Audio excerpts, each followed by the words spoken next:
Guys, in front of me is Redmi 13x, and let me show you how to add photo to contact. So first of all, open your phone gallery. Now mark contact that you want to personalize, mark edit, and click on add picture. Now choose the album from which you want to select this picture. You can grab a photo right now by tapping on camera. You can select something from gallery, from Google Photos, or from illustrations, however you prefer.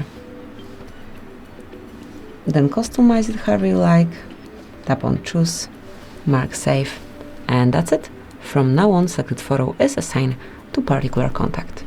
Thank you for watching, please subscribe our channel and leave the thumbs up.